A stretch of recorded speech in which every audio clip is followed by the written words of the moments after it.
Hi everybody. Now what do I have to do to let's forget. Hey everyone.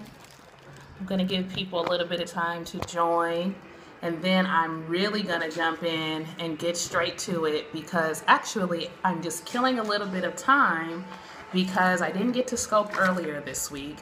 And my CFO and I are actually filming an episode of Crystal and Courtney's career chat after this. So I'm not going to have much time. Oh my God, I look so tired. Sorry.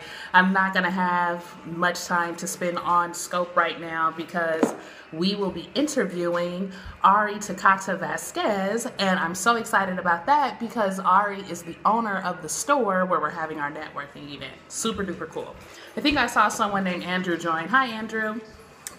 Let me introduce myself. My name is Courtney Ball, and I am the founder and CEO of C&B Professional Development Agency. So most of the time, my scopes are about topics related to what we do. And what do?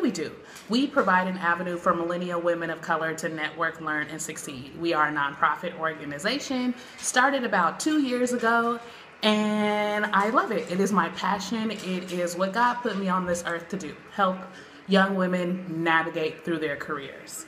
So let me get straight into it because I have to run to another shoot. And this is my pit bull right here, trying to get some love. Do you see him? Get back, Mello. Go lay down. Go lay down. So graduate school. Last Monday, actually, we did a Periscope about, I think the topic was what to consider or important factors to consider when thinking about applying to graduate school. And so I wanted my follow-up to be this Periscope. The week got away from me, but that's okay because this is still perfect timing. And I wanted to fast forward a bit and talk about some of the things that I considered once I started getting those acceptances back and it was time to choose, okay, which school to go to. Hello, good morning, or good afternoon. It's getting later here on the East Coast. So one thing that's at the very, very top of my list to consider is location. So all things being equal, let's say you got into 5 schools all around the U.S. Location is important for a couple different reasons. Location is important for a couple different reasons. For me, I had to think about the weather. I'm a California girl, so I like to be comfortable in where I'm living. I like the moderate temperature. And what I learned after visiting Washington, D.C. is my mood fluctuates a lot based on the weather. So I knew I didn't want to go anywhere super duper cold. Keep that in mind when considering where you should go. Also, when thinking about location, like I said, I'm from California, and I decided to go to school in New York City at Fordham University for graduate school. Think about how far your school will be away from the people that you love, the people that you spend the most time with. So my entire family is in California, but I wanted to step out of my comfort zone for graduate school and step into my learning zone for graduate school. So I took the risk and I moved to New York City, and I think it has paid off because almost 4 years later, I'm thriving and flourishing here in the big city. Move Mela. Another thing to consider, besides location, what is your motivation for going to that graduate school? So again, all things being equal, let's say you get into 5 schools. Think before you make that decision, why am I going to graduate school? Are you going to graduate school because the degree you are going to receive is necessary for the job that you want? So if you want to be a lawyer, you have to get a JD. You can't practice law school with just a BA. So when thinking about which graduate school, because you want to come from a school that has a strong reputation for their law school, keep that in mind. Where do the law schools rank in the top 10 or the top 100 list? Get back, Mello. No. Where do they rank? If that's important to you, you might not want to go to a school that's not ranked. If you're looking to go into corporate law, for a lot of these big corporations, you need to be going to a top school. So think about that when applying. Also, when thinking about, what's your motivation? When I decided to go to Fordham, a big part of it was because of the school identity. So for undergraduate, I went to University of San Francisco, which is a Jesuit Catholic institution, and I wanted to continue that in graduate school. So that was really important to me. But another thing, it was important to go to a school that had a strong foundation in what they were teaching, and Jesuits have that. Another thing with Fordham, I knew I was going to a school that would give me another school that has a great reputation. So there were some things that I didn't love about my graduate school experience, but living here and saying, yes, I'm an alumni of Fordham here in New York City, that's huge. Criminal. Elaborate on that. I'm not sure how that's connected or where that's connected. Sorry, that made me lose my train of thought. Yeah, so one thing that I know that I gained from Fordham is now I have a great school to put on my resume, and it carries a lot of weight because the Fordham network is huge, full of really awesome, influential alumni, especially here in New York City. Another thing to consider, location. What's your motivation for school? Are you going to get this from the school that you end up choosing? Another thing to consider is money. Does that school offer any type of financial assistance? If you need financial assistance, do they offer work study for graduate students? Do they offer graduate assistantships for... I'm not a lawyer. I had used the example of going to law school.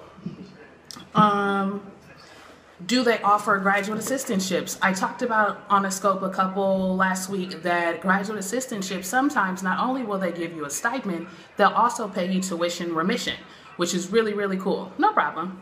But we can talk about law school. So a little bit more about my background. Besides being the CEO of CNB, I also work in human resources, and I got my start working in human resources at a law firm. So I know a lot about the on-campus interviewing process, the recruiting process, and also diversity programs within a law firm, because my job for 6 years was managing a law firm, was managing a law program for college students interested in going into law. So if you have any questions about that or want to talk about that, I'm knowledgeable on that as well.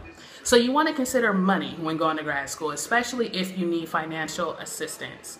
Another thing to consider, remember, I told you this was going to be a quick scope, so I'm not going super deep into the details. In addition to location, your motivation for graduate school, money or financial assistance that the school will offer, you should also consider what opportunities the school offers for you. What do I mean by that? So, like I said, I went to Fordham and I got my MA in Urban Studies.